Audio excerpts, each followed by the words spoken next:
नमस्कार, आपका बहुत बहुत स्वागत है। मिड संवाद के आज के कार्यक्रम में हमारे खास मेहमान हैं, वो किसी पहचान के मोहताज नहीं है। आपको बता दूं कि क्षेत्रीय मंत्री श्री अनूप वाल्मीकि जी हमारे साथ मौजूद हैं। सर, आपका बहुत बहुत स्वागत है। सबसे पहले सर, मैं आपसे यही क्वेश्चन करूंगा कि आप भारतीय जनता पार्टी में आज क्षेत्रीय मंत्री और भारतीय जनता पार्टी के बहुत अच्छे नेता हैं। आपकी सर राजनीति की शुरुआत जो हुई वो किस दौर से हुई और कैसे हुई? सर, जनता जरूर जानना चाहेगी। देखिए अजय भैया, आप यहाँ आए मेरे पास, मैं आपका बहुत बहुत धन्यवाद करता हूँ कि आपने मेरे विषय में चिंता की। देखिए, मैं सबसे पहले अपना जो मेरा मूल संगठन है अखिल भारतीय विद्यार्थी परिषद से 1995-96 में मैं जुड़ा मेरे परिवार से। हमारा जो परिवार है वो राष्ट्रीय स्वयंसेवक संघ की पृष्ठभूमि से जुड़ा हुआ है। हम सब स्वयंसेवक हैं परिवार के लोग। मेरे बड़े भाई हैं, उन्होंने आईटीसी प्राथमिक शिक्षा वर्ग किया। मेरे जो बीच वाले भाई हैं वो द्वितीय वर्ष हैं, राष्ट्रीय स्वयंसेवक संघ का द्वितीय वर्ष उन्होंने किया। मेरे बड़े भाई भी अखिल भारतीय विद्यार्थी परिषद में नगर मंत्री रहे। फिर मेरे भाई जो संदीप जी हैं वो नगर मंत्री रहे। उसके बाद फिर मैं तीसरा विद्यार्थी परिषद में आया, फिर विद्यार्थी परिषद से जुड़ा 1995-96 से।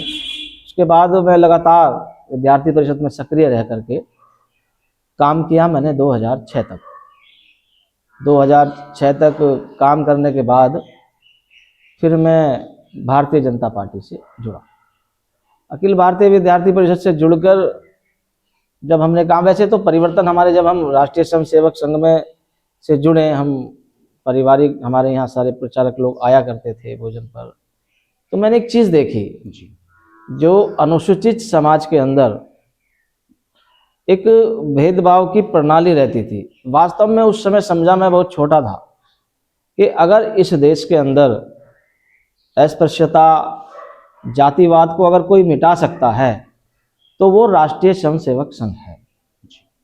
कोई किसी तरह का भेदभाव नहीं, कोई किसी तरह की जातिगत कोई व्यवस्था नहीं, सबको एक सूत्र में बांध करके हिंदू समाज के एक साथ लेकर के चलना, और किसी तरह का कोई भेदभाव नहीं। तो बड़ा मन प्रसन्न। मैं भी जब कहीं किसी शिविर में जाता था तो मैं भी भोजन करता था, तो कोई भी, चाहे बड़े पदाधिकारी हों, राष्ट्रीय स्वयंसेवक संघ के हों, चाहे अखिल भारतीय विद्यार्थी परिषद के हों, एक थाली में खाना सबने। और मैं भी जब अपना जलपान या भोजन करता था तो मेरी थाली में सभी। तो बड़ा देख के लगता था कि हाँ, वास्तव में अगर इस देश के अंदर से या समाज के अंदर से ये जातिवाद का भेदभाव अगर कोई मिटा सकता है तो वो केवल और केवल राष्ट्रीय स्वयंसेवक संघ है। तो हम राष्ट्रीय स्वयंसेवक संघ की पृष्ठभूमि से शुरू से हमारा परिवार, हमारा समाज जुड़ा हुआ ही है। तो हम उस फिर विद्यार्थी परिषद में हम जुड़े, और लंबे समय तक मुझे विद्यार्थी परिषद में काम करने का अनुभव हुआ। विद्यार्थी परिषद में का जो एक अनुभव था जी, उसमें जैसे लड़के पढ़ते हैं, उनका चारित्रिक स्थिति होती है कि कोई मंजिल वैसी होते हैं, लेकिन जब हम विद्यार्थी परिषद से जुड़े तो हमने अपने आप को बहुत संभालने का काम किया। जैसे हमारी कॉलेज में छात्राएं पढ़ती, हमारी बहनें को बहनों के रूप में देखना, और हमें सड़क पर खड़े होकर के बहुत से लड़के, कोई पान की दुकान पर खड़ा है, कोई कहीं खड़ा है, तो ऐसे हम बचते थे, डरते, कोई हमें ऐसा देख ना ले। अपने आप को चरित्रवान बनाना, एक ऐसा विद्यार्थी परिषद से हमें संकल्प लेने का हमने काम किया, और आज उसी राह पर हम चल रहे हैं।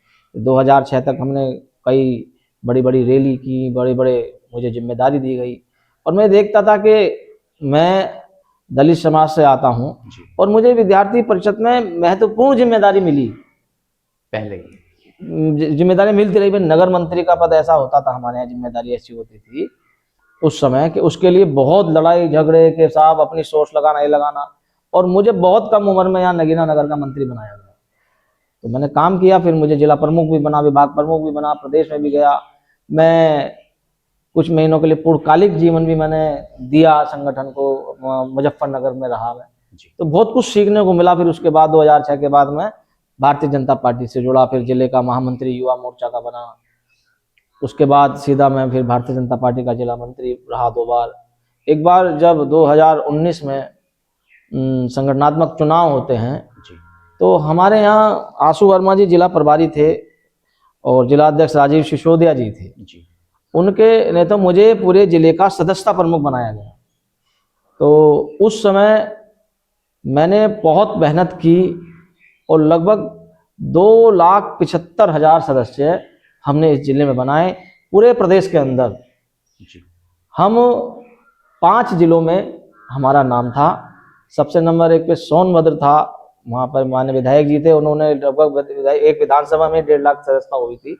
तो मैं बोला कि ये तो एक विधानसभा में कर दी, इतनी नहीं है। लेकिन हमने जो है पूरे जिले में ऐसी सदस्यता का अभियान चलाया था, जिले में नंबर 1 हम आए थे। मतलब पश्चिम में तो नंबर 1 पे थे हम, जी पश्चिम उत्तर प्रदेश में, और प्रदेश में 5 जिलों में हमारा एक अच्छा स्थान सदस्यता में था। काम किया। फिर मुझे 2020 में पार्टी ने काम दाम देखा और मुझे तुरंत क्षेत्रीय मंत्री की जिम्मेदारी दी, और आज लगभग 5 साल मुझे हो गए हैं, कल ही 5 साल हो गए सर जी क्षेत्रीय बिल्कुल। मंत्री बन गए। आपसे एक बड़ा सवाल है और इसका जवाब भी आप ही दे पाएंगे। कहीं ना कहीं आपकी जो जनता आपको देख रही है और सब जानती है, आज के टाइम पे आप क्षेत्रीय मंत्री हैं, अनूप वाल्मीकि जी की आज एक अलग ही पहचान है, परंतु कहीं ना कहीं एक अफवाह है या सही बात है, इसका जवाब आप ही दे पाएंगे। आज से 7 साल पहले लोगों को ये लगता है कि आप तब नेता बने हैं। आपने बताया अभी, जो जनता सुन रही थी, कि आप शुरू से ही आप कहीं ना कहीं जुड़े हुए थे और राजनीतिक आपने सीढ़ियाँ चढ़ ली थी और परिवार भी राजनीतिक में जुड़ा हुआ था और लोगों की सेवा भी कर रहे थे। परंतु कहीं ना कहीं ये अफवाह है या हकीकत है, इसका जवाब भी आप ही देंगे और जनता जरूर जानना चाहिए। लोगों को लगता है कि उस 7 साल पहले जो एक मामला हुआ था होली में, जिसे कहा जाता है, होली में एक विवाद हुआ और उस मामले में दोनों पक्ष आमने सामने आ गए थे, उसके बाद आप नेता बने, तो क्या कहना चाहेंगे आप सर? देखिए 2018 में हुआ था ये मामला, और ये मामला 2018 में ही नहीं, उससे पहले भी कई ऐसे यहाँ जुलूस निकलते थे सपा सरकार के अंदर। सपा सरकार में गुंडे माफियाओं का बोलबाला था। जो भी हिंदू धार्मिक त्यौहार होते थे, कभी हिंदू समाज के लोग, कभी चाहे जो अपना मुस्लिम समाज है, उसके त्योहारों में कहीं आते नहीं, जाते नहीं, पहले से ही ऐसा है। लेकिन जब जब हमारे हिंदुओं के त्यौहार कोई आते, चाहे होली हो, दीपावली हो, या कोई भी हो, किसी तरह के धार्मिक शोभा यात्राएं हमारी निकलती हैं, कई ऐसी शोभा यात्राएं हुई हैं। जी देखिए सपा जो थी वो धार्मिक आधार पर अपनी राजनीति करती थी। वो केवल एक पक्ष को खुश करने के लिए हिंदुओं पे मुकदमे लगाना।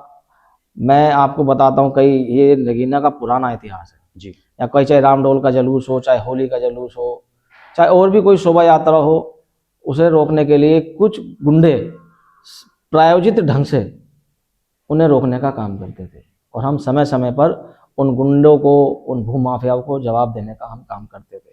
सपा सरकार ने कई जगह हमारे ऊपर मुकदमे भी लगाए, हमारे जुलूस रुकवाए। लेकिन आज जब 2017 में हमारी सरकार बनी थी, जी तो वही उसी समय वही अधिकारी थे उस समय, एकदम तो हो नहीं सकता, बदलाव नहीं हो सकता था। बिल्कुल। तो हमारा जब वो जुलूस निकल रहा था होली का, तो वहाँ कुछ लड़कों ने, भाई प्रशासन अपनी तरह से पूरी व्यवस्था करता ही है कि भाई जिसे रंग से परहेज है या जिसे रंग खेलने से परहेज है वो बाहर ना निकले। तो ये क्या, लेकिन उसके बावजूद भी कुछ गुंडे तत्व के लोग निकल करके, अब भाई रंग खिल रहा है, पानी खिल रहा है, किसी के ऊपर भी गिर सकता है। वो गिरने के बाद उन्होंने पथराव शुरू कर दिया। वहाँ पथराव शुरू करने के बाद वहाँ चोट चाट लग गई। तो कुछ लोग थे, उन्हें बुरा लगा, वो बैठ गए। प्रशासन भी ये चाहता था जुलूस निकले, लेकिन आम सहमति ये बनी थी कि जुलूस जो निकले वो अगले दिन निकले। लेकिन व्यवस्था कुछ ऐसे, कुछ लोगों ने षड्यंत्र रचा और वहाँ हंगामा करा दिया। हंगामा कराने के बाद तो मेरी बात हुई, कप्तान साहब से भी बात हुई। उसमें मैंने कहा त्यौहार हिंदुओं का, उनके साथ ये घटना हुई है, जब सहमति बन गई तो कल निकालेंगे। तो वो इसे लेकर के बात उसमें और बढ़ गई। तो बढ़ने के बाद मैंने अपना एक सनातनी होने के नाते मैं अपने समाज के साथ खड़ा रहा। सरकार हमारी थी और मुझ जेल गया मैं जी लेकिन मेरा सहयोग पूरे क्षेत्र के हमारे साथियों ने पूरा सहयोग करा। जब तक मैं बाहर नहीं आया अपनी दुकानें नहीं खोली, और मेरा बलिदान जो था वो बेवजह नहीं गया। जो जुलूस भी निकला और ये बात माननीय मुख्यमंत्री तक पहुंची, उन्होंने भी कहा इस बात को। तो वो ये घटनाएं हुई और ऐसी कई प्रकार की घटनाएं हुई हैं। यहाँ के व्यापारियों ने इतना बड़ा सहयोग मेरा किया, मैं उनका तो जीवन में ये जो उनका सहयोग कभी भुला ही नहीं सकता। एक एक व्यापारी ने अपना 1-1 डेढ़-डेढ़ करोड़ रुपए जो उनकी आम दुकानदारी होती थी 8-10 दिन में वो बेचारे वो नहीं कमा पाए, नहीं ले पाए, अपनी दुकानदारी नहीं चला पाए, उन्होंने इतना नुकसान करा। मैं तो उनका ऋणी हूँ। बिल्कुल, व्यापार मंडल ने उस टाइम हाँ, मैं उनका ऋणी हूँ और मैं ऋणी हूँ बार एसोसिएशन का भी, उन्होंने भी हड़ताल कर दी थी। मैं ऋणी हूँ अपने समाज का, सफाई कर्मचारियों ने भी हड़ताल कर दी थी। मतलब सारे वर्ग के, सब समाज के धीरे धीरे लोग इसमें एक जन आंदोलन टाइप का बनता जा रहा था। अगर मैं समय पे नहीं छूटता तो पूरे जिला में भी शायद ये ऐसा हो सकता था, अगर आपको रिहा नहीं किया जाता। बिल्कुल सही बात है। उस टाइम दुकानें भी बंद कर दी गई और आपके समाज के लोगों ने भी कार्य करना बंद कर दिया था और सारी व्यवस्था धीरे धीरे ठप हो रही थी। तो कहीं ना कहीं आपको एक, जब आप छूट के आए तो लोगों ने आपका कहीं ना कहीं उस टाइम स्वागत भी किया था। स्वागत, एक घटना मैं बताऊं आपको, मेरे जीवन से जुड़ी हुई घटना है। बिल्कुल, जब ये घटना हुई तो एक, मैं नाम नहीं बताऊंगा इस पे, एक 80 साल की एक महिला थी वैश्य समाज की जी। मैं जब छूट के आया जेल से तो वो मेरे लिए कपड़े लेके आई जी और मुझे गले से लगाया उन्होंने और ये बोली कि तुम में बेटा हमें अपनी बहन बेटियों के बचाव वाला एक व्यक्तित्व नज़र आता है और तुमने जो ये काम किया है समाज का साथ दे करके। तो वो रोने लगी तो मैं भी भावुक हुआ। मैं ये मन से नहीं बता रहा, मतलब मैं सच्ची घटना बता रहा हूँ जो हुआ। तो उसने मुझे गले लगाया उस माँ ने, तो बस मैं उनका भी ऋणी हूँ। तो उन्होंने ये घटना होते मेरे साथ प्रेम पुस्तकालय पे देखा था, जब वो हुआ मेरे साथ घटना हुई, उन्होंने देखा था तो उन्होंने मुझे गले लगाया और उन्होंने मुझे, हालांकि मैं टी शर्ट मेरे लिए ब्लैक कलर की टी शर्ट और 100 रुपये मुझे उन्होंने दिए, जैसे कि रखो। तो वो मेरे पास आज भी हैं, तो मैं संभाल के रखा। हाँ, मैंने संभाल के रखा। तो ये घटनाएं कुछ ऐसी उस समय हुई, तो मुझे ये भी प्रेरणा मिली कि मुझे समाज के साथ सुख दुख में खड़े रहना है और मैं खड़ा भी रहता हूँ। कहीं ना कहीं जब वो घटना हुई थी आपके साथ तो कहा जाता है कि पुलिस ने, आपने बताया कि उस टाइम सरकार आपकी बनी थी और पुलिस द्वारा आप पे काफ़ी अत्याचार भी किया गया था, तो उस पर क्या कहना चाहेंगे? जनता जरूर जानना चाहिए। देखिए, पुलिस के जो आए दाएं बाएं लोग खड़े थे, उन लोगों ने पुलिस को बरगलाने का काम किया। अब पुलिस बरगलाई, पुलिस ने सोचा कि व्यवस्था खराब होगी क्योंकि प्रदेश के अंदर ऐसी सरकार बनी थी जो प्रशासनिक अधिकारी उनमें खौफ था। मुख्यमंत्री आदरणीय योगी आदित्यनाथ जी अपने बने थे, तो अब वो अफरा तफरी में कर दिया उन्होंने काम। उसके बाद कई सारे अधिकारी मुझसे व्यक्तिगत जेल में मिलने आए। बाद में कई सारे बड़े अधिकारी जेल में मिलने आए।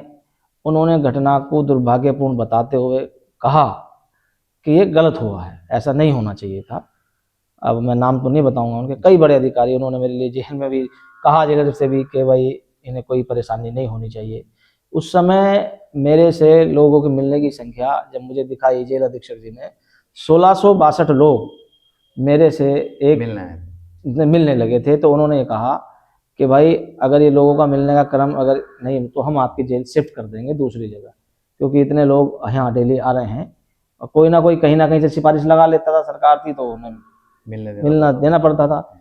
एक बार मैं बताऊं, जैसे आप हमारे भाई हो पत्रकार, तो यहाँ किसी ने कह दिया कि वो अनु वाल्मीकि ने जेल से ऐलान करा है कि जो ये जुलूस है जुम्मे के दिन ही निकलेगा। तो वो मेरे से वहाँ मिलने आए, एक पत्रकार की टीम जेल में 7 बजे मिल भी नहीं पाते, तो मुझे बुलाया था। तो मुझसे यहाँ पूछने लगे पत्रकार, क्या आपने कोई ऐसा ऐलान किया है? मैंने भाई ये मेरा कोई मतलब नहीं है इससे, इसमें जो हमारी मंदिर कमेटी है जो उसका निर्णय होगा वो निकालेगी, लेकिन जुलूस निकलेगा जरूर, ये मेरा मानना है। वो कब निकालेंगे कहानी वो तय करेंगे। आपने बताया कि जब आपको जेल आप गए, उस दौरान वहाँ की जनता जो आपसे मिली, वहाँ पे तमाम हिंदू लोग भी होंगे और सभी समाज के होंगे, वहाँ का एक्सपीरियंस क्या रहा था सर? देखिए, ऐसी जब आदमी पे परेशानी पड़ती है, कौन अपना है कौन पराया है, ऐसे समय में आदमी को अनुभव होता है। और इतना प्यार देख करके मुझे एहसास ही नहीं हुआ कि लोग तो मैं देखता था जो वहाँ कैदी थे, वो लोग से मिलते थे, कोई 5 मिनट कोई 10 मिनट। मैं सुबह जब 10 बजे से जाता था तो मैं 6 बजे तक बाहर ही रहता था, लोगों से मिलता रहता था बाहर से। मतलब इतनी संख्या रहती थी, 250-300 लोग डेली, 400-500 लोग डेली। एक दिन तो ऐसा हुआ था कि 500-600 लोग आ गए थे मिलने, पूरे जिले से ही सब आ रहे थे लोग। उसमें रिश्तेदार भी थे, परिवार के जो जो सुन रहा था आ रहा था, पार्टी के भी लोग और अपने पार्टी से जुड़े हुए सारे कार्यकर्ता, सारे अधिकारी, हमारे पार्टी के वरिष्ठ, हमारे जिला अध्यक्ष वगैरह उस समय के सब लोग डेली आते थे मिलने मेरे से जी। सब लोग। तो मतलब लगा कि हाँ, कि पार्टी जो है हमेशा अपने कार्यकर्ता के साथ खड़ी रहती है। आप ये कहीं ना कहीं इस बात को कह सकते हैं कि जनता ने आपको उस वक्त नेता मान लिया था अपना। नहीं, मैं नेता नहीं हूँ, मैं तो एक भारतीय जनता पार्टी का कार्यकर्ता हूँ। और हमारी भारतीय जनता पार्टी हमारी माँ है, और हमें माँ के लिए अपने कर्तव्य करने हैं। हमें यही सिखाया, हमें सबके सुख दुख में खड़ा रहना है। और हम हमेशा जब तक प्राण हैं, जीवन है, जब तक अपने लोगों के साथ खड़े रहेंगे। आज आप क्षेत्र मंत्री हैं और तमाम जनता आपके पास आती है, कोई ऐसा वाकया जो आपको लगा हो कि ये नहीं होना चाहिए था और उसमें आपने उसकी मदद करी हो? देखिए, ऐसे तो कई सारी घटनाएं हैं। अभी आप थोड़ी देर पहले इंटरव्यू से पहले देख ही रहे होंगे कितनी भीड़ यहाँ थी। जी। मैं सब लोगों के लिए फ़ोन करता हूँ, मेरा निश्चित बैठने का स्थान यह है। मैं कोई भी परेशान व्यक्ति हो, वो अपनी समस्या लेकर के आता है तो मैं उसके लिए फ़ोन करता हूँ। और जहाँ लगता है मुझे कोई कि ये गलत मुझसे फ़ोन कराने वाला है तो मैं उसके लिए फ़ोन नहीं करता, मैं उसे टाल देता हूँ। एक तो मैं ये चाहता हूँ कि मान लो अगर एक परिवार का झगड़ा है, जी। मान ली भाइयों भाइयों का झगड़ा हो गया कि डोल के लिए, ज़मीन के लिए, तो सबसे पहला मेरा प्रयास रहता है कि उनमें समझौता होना चाहिए आपस में।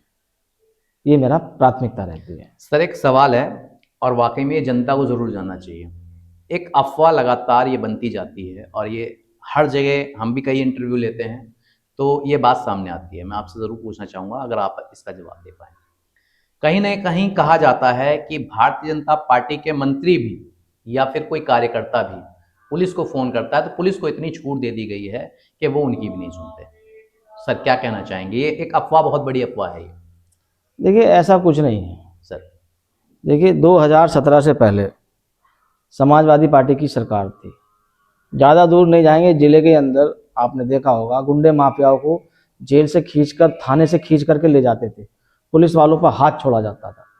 आज 2017 के बाद आप देखिए, 17 से पहले शाम को 6 बजे के बाद महिलाएं निकल नहीं पाती थी, घर से निकल नहीं पाती थी, लोग सफ़र नहीं कर पाते थे। लोग यहाँ से बैठे हैं ट्रेन से और बरेली तक कब लुट जाएं कोई पता नहीं था। आज 2017 के बाद से, जब से योगी आदित्यनाथ जी की सरकार बनी है, भारतीय जनता पार्टी की सरकार बनी है, गुंडे माफियाओं का खात्मा करने का काम हमारी सरकार, प्रशासनिक अधिकारी लोग सब कर रहे हैं। और ऐसा नहीं है, प्रशासन के लोग अपना पूरा काम कर रहे हैं। और ये नहीं है भारतीय जनता पार्टी के कार्यकर्ता की पूरी सुनवाई है, कोई ऐसी बात नहीं है। और कुछ कुछ ऐसा होता है, अब वही सरकार है, कुछ नए नए लोग भी आ ही जाते हैं। बिल्कुल। अब वो कुछ गलत काम तो वो पुलिस सुनती नहीं होगी, लेकिन जो भारतीय जनता पार्टी के जिम्मेदार कार्यकर्ता हैं, भारतीय जनता पार्टी के पदाधिकारी हैं, मुझे नहीं लगता कि उनकी कोई ऐसा कोई सुनवाई नहीं। और हमारा कोई भी कार्यकर्ता हो, चाहे विधायक हो, चाहे पार्टी के जिला अध्यक्ष हो, चाहे बड़े भी पदाधिकारी हों, वो गलत काम के लिए फ़ोन करते ही नहीं है, जेन्युइन काम के लिए फ़ोन करते हैं। और प्रशासन के लोग, आप देखिए कि क्षेत्र के अंदर कितनी बड़ी लूट हुई अभी नजीबाबाद के अंदर, 8 करोड़ की लूट खोल दी। तो सारी चीज़ें बहुत ठीक हो रही है। और गुंडों का तो, माफियाओं का यहाँ खात्मा पूरे प्रदेश के अंदर हो ही रहा है, ऐसे जिले में भी हो रहा है। मंत्री जी, एसआईआर को लेकर कहीं ना कहीं विपक्ष लगातार आप लोगों को घेर रहा है। जैसे अभी बिहार का चुनाव अब आप लोगों ने जीता है और एक बार फिर से आप लोगों का झंडा वहाँ लहराया है।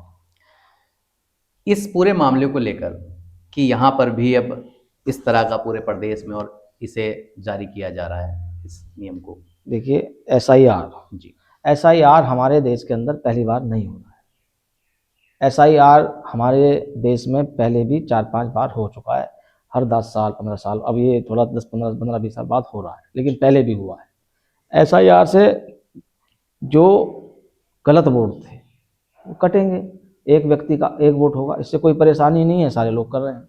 अब उसमें अब हिंदू मुस्लिम कर रहे हैं, अरे भाई मान लीजिए किसी हिंदू का मेरा वोट यहाँ है और मैं गांव में बनवा रहा हूँ, मेरे 2 वोट थोड़े रहेंगे, वोट तो एक ही रहेगा। या कोई भी और भी, आप भी 2 वोट अपने बनवा रहे हो तो आपका भी तो एक ही वोट रहेगा, इसमें क्या बुराई है भाई? पारदर्शिता के हिसाब से ये देश चलना चाहिए, ये काम कर रहे हैं। अब बिहार के अंदर जब आप उठा के देखोगे तो मुस्लिमों से ज़्यादा हिंदुओं के वोट कटे हैं, जी। लेकिन इस देश की जनता ने ठान लिया है कि अगर ये देश सुरक्षित हाथों में रह सकता है तो केवल और केवल मोदी जी के हाथों में रह सकता है। 2014 से पहले देश की हालत देखी थी, 2014 के देश का बात का भारत आप देखिए, आज विश्व को, भारत माता को विश्व गुरु की बनाने की ओर आदरणीय मोदी जी के नेतृत्व में ये देश चल रहा है।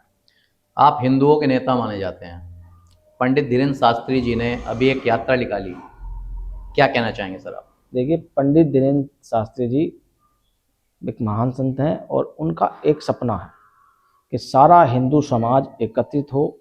यहाँ कुछ लोग जात पात के नाम पर समाज को विघटन करने का काम कर रहे हैं, तोड़ने का काम कर रहे हैं। इस देश को जातिवाद में बांटने के काम में यही लोग नहीं, ये लोग विदेशी ताकतें इनके साथ मिलकर के इस देश को तोड़ने का काम कर रही है। आप देखिए, जब जब इस देश के अंदर चाहे कोई सा भी समय आया हो, ऋषि मुनियों संतों ने इस देश की रक्षा करी है और कोई संत इस देश का बुरा नहीं चाहता, वो चाहता है कि देश आगे बढ़े। इसी लक्ष्य को लेकर के पंडित धीरेन्द्र शास्त्री जी हमारे अपना लक्ष्य लेकर के चल रहे हैं। वो सारे हिंदू सनातन धर्म को, चाहे उसमें अनुसूचित समाज के लोग हों, चाहे उसमें ब्राह्मण समाज के लोग हों, या कोई भी अपना हिंदू समाज के, सारे लोगों को एक सूत्र में बांध करके चलने का काम, कि चले सारा समाज एक साथ हो और सनातन हमारा धर्म एकजुट हो, एकजुट रहें लोग, उनका केवल ये लक्ष्य है। कोई उसमें पॉलिटिकल नहीं है, कोई ऐसा नहीं है कि वो के वोट मांग रहे हो किसी के लिए। आप देखिए, उनकी सारे लोग उनके साथ लगे, उनका मुस्लिम लोग भी उनका स्वागत कर रहे हैं, आपने देखा होगा, कर रहे हैं। तो सारे लोग जितने सनातन को मानने वाले लोग हैं उनका सहयोग कर रहे हैं, उनका स्वागत कर रहे हैं, और करना भी चाहिए, क्या बुराई है इसमें भाई? कोई अब ये वो करते हैं, इज्तिमा बोलते हैं, क्या बोलते हैं, ये करते हैं। आज तक किसी हिंदू समाज ने तो कोई उंगली नहीं उठाई, करो भाई, अपना करो, तुम कर रहे हो तो। लेकिन जो लोग सेकुलर के नाम पर इस देश को तोड़ने का काम कर रहे हैं, वो नहीं चाहते कि ये देश संगठित हो, सुरक्षित हो और ठीक हाथों में हो। लेकिन देश की जनता ने ये ठान लिया है कि ये देश मजबूत स्थिति में होगा तो केवल और केवल नरेंद्र मोदी जी के हाथों में होगा। और आने वाले चुनाव भी हैं, आप देखिए, सब जगह भारतीय जनता पार्टी की सरकार बनने वाली है। 26 तारीख को संविधान दिवस है, लगातार विपक्ष यही आवाज़ उठाता है कि आप लोग संविधान खत्म करने वाले हैं या आप लोग इस पे हावी हो रहे हैं, क्या कहना चाहेंगे? देखिए, भारत रत्न और हमारे अनुसूचित जातियों के भगवान बाबा भीमराव अंबेडकर जी ने संविधान की रचना करी। बाबा साहब नहीं चाहते थे कि ये देश धार्मिक आधार पर बटे। अगर मैं बोलूँ तो बताऊँ, थोड़ी लंबी हो जाए तो कुछ तो नहीं, बिल्कुल आप बताएं। मैं बताऊँ, जब ये देश आज़ाद हुआ हमारा तो एक संविधान कमेटी बनी, बाबा साहब उस कमेटी के अध्यक्ष थे जी। जैसे अनुसूचित समाज में बाबा साहब थे, ऐसे एक जोगेरनाथ मंडल जी थे दलित समाज से। जब देश आज़ाद हुआ तो पश्चिम बंगाल साइड के रहने वाले थे, तो उन्होंने बाबा साहब से कहा कि हम लोगों को पाकिस्तान चले जाना चाहिए। तो बाबा साहब ने साफ इनकार कर दिया, आपको जाना आप जाइए, मुझे नहीं जाना। जैसे बाबा साहब ने यहाँ संविधान लिखा, ऐसे ही जोगेरनाथ मंडल जी ने पाकिस्तान के संविधान लिखने में भूमिका अपनी निभाई। तो वो पाकिस्तान चले गए, तो वहाँ नारा दिया जय भीम का नारा दिया पाकिस्तान में, कि जो मतलब एससी समाज है और मुस्लिम समाज एकजुट होकर रहेगा। वो जिन्ना जी के साथ चले गए, तो जिन्ना के जब साथ चले गए वे, तो उन्होंने साहब लिखा। लेकिन जब वहाँ वो पाकिस्तान में रहने लगे, जब देखा उन्होंने, सबसे ज़्यादा वहाँ अनुसूचित समाज के लोग रुके हुए थे। तो अनुसूचित समाज के लोगों को दिन दहाड़े उनकी गर्दन काटना, उनको मारना, उनकी बहन बेटी को लूटना, उनकी इज्जत लूटना, आबरू के साथ खिलवाड़ करने का काम जब वहाँ होने लगा, तो सारे लोग उनके पास गए। तो जोगेंद्रनाथ मंडल जी ने 5000 पन्नों का एक पत्र जिन्ना को लिखा, और सारा मतलब दुनिया का सबसे बड़ा पत्र उसे आप मान सकते हो जी। वो दिया वहाँ की सरकार को कि मैं इसलिए तो नहीं आया था यहाँ कि मेरे ऐसा होगा, मेरे ऐसे समाज के लोगों को मारा जा रहा है यहाँ, तो उनकी कोई अनसुनी बात नहीं सुनी, अनसुनी कर दी, और वो वहाँ से छोड़ करके गुमनाम की जिंदगी उन्होंने भारत में आकर के जी। एक जोगेंद्रनाथ मंडल जी थे और एक बाबा साहब थे। तो बाबा साहब को सम्मान देने का काम इस भारत के अंदर किसने किया? वो भी जब भाजपा की सरकार आई, उसी राह पर उस समय की सरकार चली। बाबा साहब को बार बार अपमानित करने का काम अगर किसी ने किया था तो वो नेहरू जी की सरकार ने किया था। अब यहाँ देखिए, बाबा साहब चुनाव लड़े, बाबा साहब को चुनाव हराने के लिए नेहरू जी स्वयं 2 बार उनके खिलाफ चुनाव प्रचार करने गए, और ये वोट चोरी करने की बात करते हैं, ये वोट चोर कहते हैं। बाबा साहब को जब चुनाव में इन्होंने विरोध करा, खूब लड़ा, बाबा साहब के खिलाफ खड़े हुए, वो नहीं चाहते थे, नेहरू जी और कांग्रेस नहीं चाहती थी कि इतना विद्वान आदमी देश में आगे बढ़े और आगे आए, ये देश को एकजुट कर देंगे, एक साथ चलेंगे, सारा देश इनके साथ हो जाएंगे। ये पहले चीज़ें थी ऐसी, लोग भाप लेते थे। तो कई चीज़ें ऐसी मैं बताऊंगा आपको। तो बाबा साहब के खिलाफ 2 बार चुनाव करके आप छोड़ देखिए, अगर किसी चुनाव में, एक छोटा सा चुनाव देख लीजिए, प्रधानी का दे, बीटीसी या मेंबरी का, अगर 100 वोट कैंसिल हो जाए तो हाहाकार मच जाता है, लड़ाई दंगे हो जाएंगे। बाबा साहब के 80,000 से ज़्यादा वोट कैंसिल कराए थे उन्होंने उस टाइम, उस समय, और बाबा साहब को 18,000 वोटों से हरवा दिया था। तो बाबा साहब का संविधान पर बाबा साहब का अपमान करने का इन्हीं लोगों ने काम करा। अब आप आइए दूसरी बात, जब बाबा साहब संविधान लिख रहे थे तो जम्मू कश्मीर के शेख अब्दुल्ला जी रहे हैं, तो नेहरू जी और उनके बड़े पारिवारिक संबंध थे, मैं इस पर नहीं कहना चाहता, बड़े वैसे संबंध थे उसके परिवार में नेहरू जी के। तो वो एक प्रपोजल लेकर के गए नेहरू जी के पास, वो लेकर के गए कि जम्मू कश्मीर को मैं एक अलग संविधान, अलग निशान, एक अलग राज्य की पहचान देना चाहता हूँ। वो पत्र उन्होंने लिखा, पत्र लिख करके नेहरू जी ने वो पढ़ा। तो नेहरू जी को क्या करना चाहिए था उस समय? मना करना गलत है, मना करना चाहिए था, लेकिन उन्होंने कहा कि वो बाबा साहब संविधान लिख रहे हैं, ये उन्हें दे दो, वो कर देंगे इस काम को। तो आप यकीन मानो, जब वो बाबा साहब के पास लेकर के गए तो बाबा साहब ने जब वो पढ़ा पत्र, वो बाबा साहब के रोंगटे खड़े हो गए, तन बदन में आग लग गई।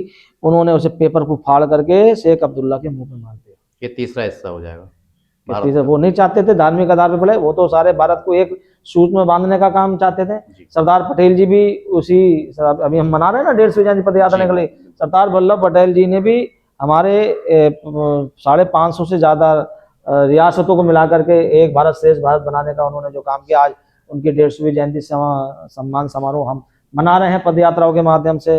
अगर गली गली जाकर के उन्हें जानना चाहिए। ऐसी सरदार वल्लभ भाई पटेल जी ने भी इसका विरोध किया था कि ये नहीं होना चाहिए। तो बाबा साहब और वो दोनों उस कमेटी के सदस्य थे, लेकिन उस कमेटी में कांग्रेस के 17-18 लोग थे, 19-20 लोगों की कमेटी थी ऐसी। उन्होंने कमेटी के आधार पर वो पास करा करके धारा 370 और 35 से वहाँ लगवाने का काम करा, और वहाँ आप देख ही रहे हैं किस तरीके का वातावरण था 2014 से पहले। लेकिन हमारी भारतीय जनता पार्टी और हमारे नेताओं का जो एजेंडा था, उनका संकल्प था कि जिस दिन हम सत्ता में आएंगे उस दिन जम्मू कश्मीर से धारा 370 और 35 से हटाने का काम करेंगे। और धारा 370 और 35 यही प्रावधान था कि वहाँ जो दलित लोग हैं वो दलित ही रहेंगे। तो वो आई ना कि बाबा साहब के संविधान की और सम्मान के सम्मान की बात। अब हमारा एजेंडा था, अब हमारी सरकार बनी, हमने एजेंडे में अपने 2019 में आदरणीय गृह मंत्री अमित शाह जी ने कहा कि 1 इंच भूमि किसी को नहीं देंगे। धारा 370 और 35 से हटा करके उन्होंने बाबा साहब का सम्मान और बाबा साहब के संविधान का सम्मान करने का काम आदरणीय मोदी जी ने किया। ये लोग बाबा साहब के ये कहते हैं साहब के संविधान का मान, सबसे ज्यादा अगर संविधान में संशोधन करने का काम अगर किसी ने करा है तो वो कांग्रेस सरकार ने करा। भाई प्रमोशन में आरक्षण का बिल जो फाड़ा था जी, वो किसने फाड़ा था? यहीं के सांसद थे समाजवादी पार्टी के, जो एससी समाज से थे, जो एससी समाज से थे। उन्होंने सोनिया गांधी के हाथ में से छीन करके वो फाड़ दिया था। तो इससे बड़ा दुर्भाग्यपूर्ण बात क्या हो सकती है? और माननीय सांसद लाभ लेंगे, एससी सीट पे एससी जी लाभ लेंगे, मैं एससी हूँ। अरे भाई किसी जनरल सीट से लड़ो फिर तुम जी। फाड़ा तो जब आपने वो फाड़ दिया प्रमोशन में आरक्षण का बिल लेकर के, आपने दिखाया कि मैं दलित विरोधी हूँ, चुनाव लड़ोगे आप एससी सीट से। तो ये चीजें हैं। वो किस पार्टी के मेंबर हैं? समाजवादी पार्टी से सांसद थे। तो ये लोग संविधान का अपमान इन्होंने करा, बाबा साहब का अपमान। जब से सरकार बनी है पंच तीर्थ बनाने का काम आदरणीय मोदी जी ने कहा, जहाँ पढ़े, जहाँ लिखे, जहाँ शिक्षा ली, जहाँ उनका जन्म हुआ, जहाँ उनकी मृत्यु हुई, उन्होंने बड़े बड़े स्मारक, आप देखिए कल्पना नहीं कर सकते, लंदन के अंदर जहाँ उन्होंने शिक्षा ली, एक बहुत बड़ी विशाल प्रतिमा म्यूजियम बाबा साहब का वहाँ प्रधानमंत्री जी ने बनवाने का काम करा। आज भारतीय जनता पार्टी का चाहे बाबा साहब का परिनिर्वाण दिवस हो या बाबा साहब की जयंती हो, इतना मैं भी जाता हूँ, मैं तो खुद दलित समाज से आता हूँ, बाबा साहब का पास हूँ, इतने लोग शायद दलित समाज के ना जाते हो जितने भारतीय जनता पार्टी के कार्यकर्ता बाबा साहब की प्रतिमा पर दीप प्रज्वलन करते हैं और माल्यार्पण करके वहाँ कार्यक्रम करते हैं दलित समाज में जाने को लेकर जा करके। तो ये बात करते हैं, ये तो लोग ना तो उन्होंने कभी बाबा साहब को सम्मान दिया, ना इन्होंने बाबा साहब के संविधान को सम्मान दिया। अगर वो सारा सम्मान अगर कोई दे रहे हैं तो वो मोदी जी और भारतीय जनता पार्टी की सरकार दे रही है। मैंने सर एक समाजवादी पार्टी के एक नेता का भी पीछे इंटरव्यू किया था, तो उनका कहना ये था कि आप लोग, भारतीय जनता पार्टी जो है, लगातार आरक्षण खत्म कर रही है और निजीकरण पर चली हुई है, क्या कहना चाहेंगे सर? देखिए, इसका कोई प्रमाण नहीं है उन पे, वो तो झूठ बोलने का काम करते हैं। वो आरक्षण के नाम पर, संविधान के नाम पर 2019 में इन्होंने झूठ का बोलबाला था, लेकिन जनता समझ गई है। आज आत्मनिर्भर भारत की संकल्पना को लेकर के और विकसित भारत 2047 में विकसित भारत बने, ऐसे लेकर के आदरणीय मोदी जी के नेतृत्व में देश चल रहा है। यहाँ ऐसा कुछ नहीं है, आरक्षण अपनी जगह बिल्कुल ठीक है, कहीं कुछ नहीं होने वाला। आप देख लीजिए, इसका कोई प्रमाणिकता हो इन पर तो दे, ये झूठ बोलने का काम करते हैं। हाँ, ये बताएं कि आज अयोध्या में राम मंदिर के दर्शन करने जा रहे हैं अखिलेश यादव या समाजवादी पार्टी के लोग जा रहे हैं, राम भक्तों पे गोली किसने चलवाई? मुलायम सिंह ने चलवाई ना, निहत्थे लोगों पे गोलियां चलवाई, सरकार उन्हीं की थी। सरकार उन्हीं की थी। तो ये चीजें इन्हें ध्यान नहीं है और धार्मिक आधार पर आरक्षण देने का काम यही तो लोग करते थे। सर मैं आपसे एक सवाल करूंगा, कहीं ना कहीं लगातार जब आरक्षण की बात आती है तो मैं आपसे ही सवाल करूंगा, क्योंकि आप उसी समाज से हैं। बाबा साहब ने उसमें संविधान कितने वर्ष के लिए लिखा था और क्या लिखा था? देखिए, बाबा साहब ने संविधान लिखा, बाबा साहब के संविधान को जब तक इस देश के अंदर आदरणीय मोदी जी की सरकार रहेगी, उन्होंने साफ साफ कहा है कि बाबा साहब का संविधान अमर था, अमर है, अमर रहेगा। बस मुझे इस बात पे इतना कहना है। बाबा साहब का संविधान की कोई बराबरी नहीं है। उन्होंने कितने दिन के लिए लिखा? बाबा साहब का संविधान जब तक इस देश के अंदर आदरणीय मोदी जी की सरकार है, बाबा साहब के संविधान को कोई माई का लाल बदल नहीं सकता। ये मैं आपको डंके की चोट पे कह रहा हूँ। सर एक सवाल और, जनता का सवाल है ये। देखिए, आप कहीं ना कहीं मानते हैं, पहले बताया जाता था कि जात पात पहले देखा जाता था, अब आपको लगता है कि जात पात नहीं है आज के समाज में? मैं बताऊँगा, बिल्कुल आपका बहुत अच्छा ये सवाल है। आज के समय में मैंने कहा था, पहले सब मैंने क्या बोला, इस देश के अंदर जब तक राष्ट्रीय स्वयंसेवक संघ के स्वयंसेवक रहेंगे, इस देश के अंदर जात पात अस्पृश्यता बिल्कुल नहीं रहेगी। मैं इस बात को आपको दावे के साथ कहता हूँ। कहीं ऐसा होता है कहीं भी कि दलित समाज पे अत्याचार हो रहा हो या कोई उच्च समाज का कर रहा हो, अपने घर नहीं बैठा रहा हो, इस तरह की कोई बात है सर कहीं अभी आज के समय पे? ऐसा बिल्कुल भी कहीं नहीं है, हर जगह सम्मान। हम तो सबसे ज्यादा मैं इसलिए सर ये आपसे सवाल कर रहा हूँ, आपकी बात रोककर, कि लगातार विपक्ष इस बात को कहता है कि हमें दबाया जा रहा है। मैं देखिए भारतीय जनता पार्टी का पदाधिकारी जी, और मैं कई अभियानों से जुड़ा रहता हूँ। हमने अहिल्याबाई होलकर जी का की जन्म जयंती मनाई, गांव गांव जा करके।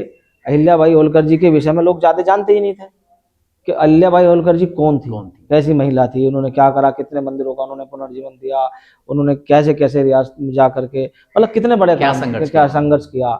उस महिला के विषय में जा करके गांव गांव जा करके गोष्ठी करना। अभी हमारे बिरसा मुंडा जी की 150वीं जयंती हम मना रहे हैं, कहाँ अनुसूचित जनजाति समाज में। ये लोग सोच भी नहीं सकते। यहाँ कोई हम वोट अभी कोई वोट चुनाव तो है नहीं, लेकिन हम अनुसूचित जनजाति में जाकर के भगवान बिरसा मुंडा जी की जन्म जयंती 150वीं जन्म जयंती मनाने का काम कर रहे हैं। हमसे ज्यादा रचनात्मक कार्यक्रम कोई करता नहीं है, और इतना निचले स्तर पर जाकर के हम काम करने वाले लोग हैं। ये तो सोच भी नहीं सकते, इसको ये तो जानते भी नहीं होंगे। सर दिल्ली की घटना को लेकर आप क्या कहेंगे? देखिए, दिल्ली की घटना बहुत दुर्भाग्यपूर्ण घटना है और ये एक विचारणीय है कि पढ़े लिखे लोग, डॉक्टर, ऐसे लोग आतंकवादी गतिविधियों में संलिप्त हैं। तो मैं और लोगों से भी ये कहना चाहूँगा कि अपने आसपास के लोग, अगर आपके यहाँ ऐसे लोग रहते हैं तो उनकी सूचना तुरंत पुलिस को देनी चाहिए। और ये देश बहुत आगे बढ़ रहा है। इस देश को जो ये तालिबानी रियासतें हैं या पाकिस्तान है, ये ऐसे लोग इस देश को बर्बाद करने में तुले हुए हैं। यहाँ के युवाओं को बरगला करके उन्हें आतंकवादी घटना में संलिप्त करके इस देश को नुकसान पहुँचाने का काम कर रहे हैं। और मैं आपके इस मीडिया के माध्यम से कहना चाहता हूँ कि ये कोई वगैरह नत्थू खैराव की सरकार नहीं है। देश के अंदर मोदी जी की और प्रदेश के अंदर योगी जी की सरकार है। अगर उनको अपना जीवन बचाना है, खुले शब्दों में जीवन बचाना है, तो उनसे बिल्कुल उनकी संलिप्तता ना हो, वरना घटना भुगतने के लिए तैयार रहें। आगे आप सब जानते हैं। जी, सबसे पहली आपकी प्रधानमंत्री जी से मुलाकात कैसे हुई? देखिए, वो मेरे लिए स्मरणीय पल है। 2017 के चुनाव थे। उस चुनाव में मैं पश्चिम उत्तर प्रदेश के युवाओं का एक संयोजक के रूप में काम कर रहा था, उन्हें सूचना करने का। मुझे इस नाते वहाँ जाने का मौका मिला, सब लोग मिले।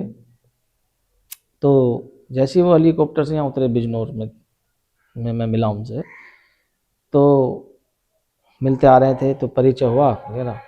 मैं बता, मैं अनूप वाल्मीकि जी वगैरह। तो उन्होंने मेरे कंधे पे हाथ रख लिया तुरंत कंधे पे हाथ रखा। कम से कम उन्होंने 10 से 15 सेकंड। फिर उन्होंने मेरा हाथ पकड़ के मुझे आगे ले, मेरे दोनों फोटो हैं उनके साथ ऐसे, हाथ पकड़ के फिर मुझे आगे ले। लेकिन एक ऐसा तेज था, बस वो मेरे लिए स्मरणीय पल बन के रह गया। वो एकदम आपको अपनी तरफ खींच लिया उन्होंने मुझे, और मेरे कंधा कि क्या है, क्या कर रहे हो। मैंने जी ऐसे तो मतलब आवाज़ ही नहीं निकल रही थी मेरी, तो उनके सामने बात। वो समझ गए कि अनूप वाल्मीकि ये वही हैं, बस हाँ, जो हिंदुत्व के नेता हैं। अब इतना तो नहीं खैर, मगर भाई उनको कहाँ ध्यान रहता वो बड़े। लेकिन ये है कि अपने कार्यकर्ताओं के प्रति अगर कोई नेता उसके ऊपर कंधे पर हाथ रख दे, उसके लिए इससे बड़ी चीज़ क्या हो सकती है, क्या हो सकती है। योगी जी से आपकी मुलाकात हुई? योगी जी से तो खैर मेरी कई बार मुलाकात हो गई, कई बार मिल गया। उनके साथ कोई ऐसा पल हो जो आपको याद हो, या कुछ भाई यहाँ नगीना रैली थी यहाँ पर चुनाव में, लोकसभा के चुनाव में जी। उस रैली का मैं संयोजक था। वैसे तो दोनों रैली का संयोजक था मैं, नेटवर्क की भी और नगीना की। तो कल्पना नहीं कर रहे थे लोग नगीना में इतनी बड़ी रैली हो सकती है। तो हमारे क्षेत्रीय अध्यक्ष सत्येंद्र सिसोदिया जी ने मुझे उससे भेंट कराई कि जो रैली का संयोजक ही अनूप वाल्मीकि है। तो उन्होंने मेरे कंधे पर हाथ रखा, मुझे आशीर्वाद दिया और कहा बहुत अच्छा। और वैसे तो मेरी उनसे कई बार मैंने उनके साथ मंच साझा किया है, करता आ रहा हूँ। जिम्मेदारी संगठन ने ऐसी दे रखी है कि मुझे मंच मिलता ही है, तो कई कार्यक्रमों में उनके साथ रहता हूँ। बस उन्हें भी देख करके एक अलग उत्साह, एक तेज अपना आ जाता है। कई कार्यक्रमों में मिला हूँ, उनसे मिलता रहता हूँ। एक व्यक्तिगत सवाल, जब आपके साथ 2017 में ये मामला हुआ था, परिवार की क्या स्थिति रही थी? परिवार किस ओर चल रहा था, मतलब क्या उनकी स्थिति थी? क्या सोच रहे थे वो कि कहाँ गलत जगह तो नहीं फंस गए, या ऐसा कुछ क्यों कर नहीं, ऐसा नहीं है। मेरा परिवार, ये घटना मेरे साथ पहली नहीं थी जी। मेरा परिवार इन सबसे बलीभूत जानकारी है कि ये इसे तो प्रताड़ित, पहले सपा सरकार में मेरे घर पर एक बार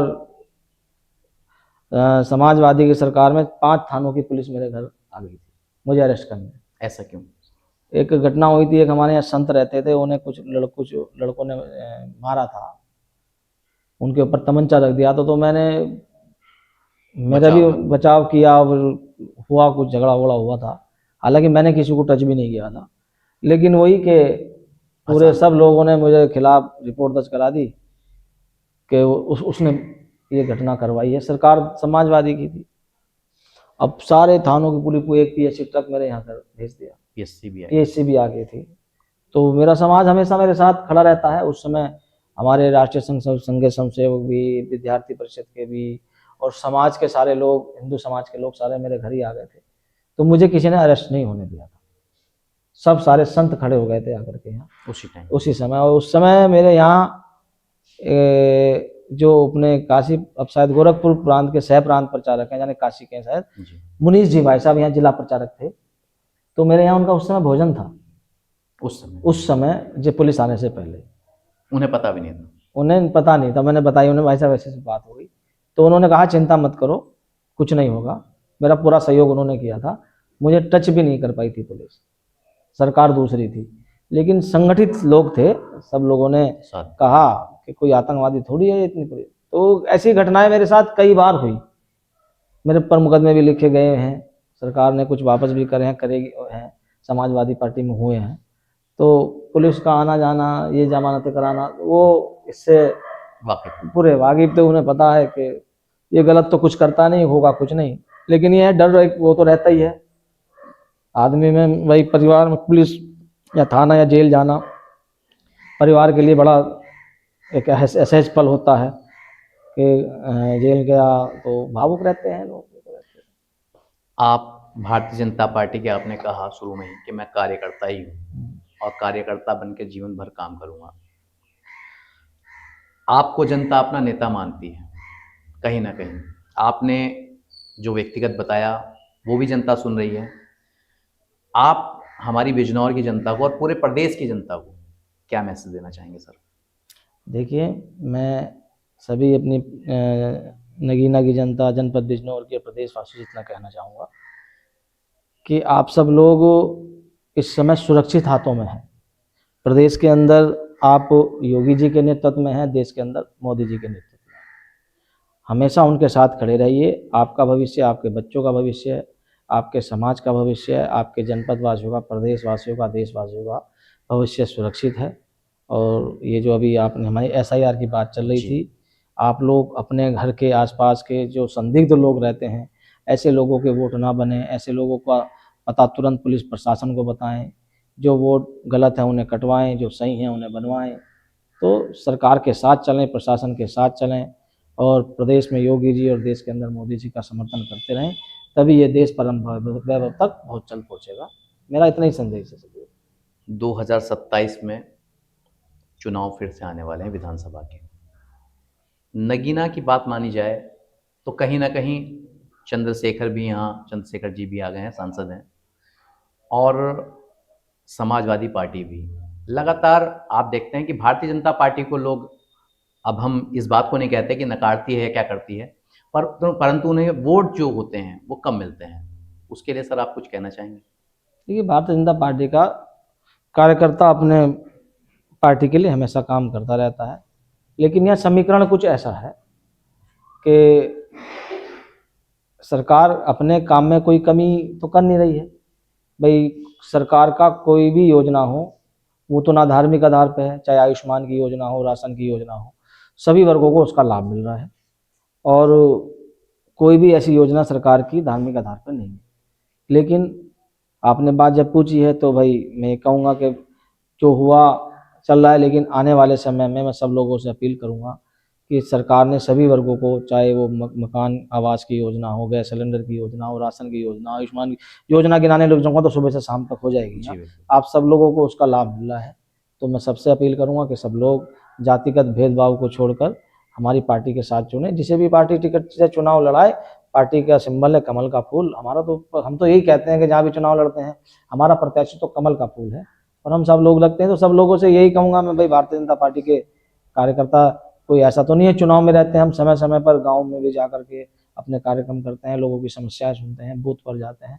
तो भारतीय जनता पार्टी का सहयोग करें, उन्हें वोट करें। आखिरी सवाल, 26 तारीख को मैंने फिर से बताया आपको संविधान दिवस है, आप लोगों की सर कोई तैयारी है या फिर उसके लिए आप कोई मैसेज देना चाहें? हमारी तैयारी तो 24 घंटे, हम कार्यक्रम वाले लोग। बाबा साहब के लिए तो चाहे उनका संविधान दिवस हो या बाबा साहब की जन्म जयंती हो या परिनिर्वाण दिवस हो या रविदास जी की जयंती हो, वाल्मीकि जी की जयंती हो, बिरसा मुंडा जी की हो, अलका अहिल्याबाई होलकर जी की, मतलब कोई भी कार्यक्रम हमारे नियमित चलते रहते हैं। हमारे लिए कोई नया एजेंडा कार्यक्रम नहीं है संविधान दिवस का। हम इसे भी जैसे हमारे कार्यक्रम चल रहे हैं उसी तरह केंद्र से योजना आएगी और वो केंद्र से प्रदेश, प्रदेश से जिलों से मंडल पे, मंडल से बूथों तक हम इस कार्यक्रम को, जैसी योजना आएगी वैसा हम काम करेंगे। हमारे तो ये कार्यक्रम नियमित चलने वाले कार्यक्रम है हमारे। मंत्री जी, क्या जिस तरह से आप अभी क्षेत्र मंत्री हैं, तो कभी अपने क्षेत्र से अगर आपको मौका मिला तो आप चुनाव भी लड़ना चाहेंगे? एक बड़ा सवाल है। भाई ये तो हर नेता के मन में रहता है। अगर पार्टी मौका देगी तो चुनाव जरूर लड़ेंगे और अच्छा रिजल्ट देंगे पार्टी को। बिल्कुल, बहुत बहुत धन्यवाद। हमारे साथ आज क्षेत्रीय मंत्री अनूप वाल्मीकि जी थे, जिन्होंने अपने सफलता की यात्रा का कुछ पल हमें बताया और आप लोगों ने देखा होगा कि इन्होंने किस तरह से संघर्ष किया। हम फिर से एक बार किसी और नेताजी के साथ या फिर किसी और मेहमान के साथ आपके सामने होंगे और एक नई कहानी के साथ फिर से उपस्थित होंगे। तब तक के लिए नमस्कार।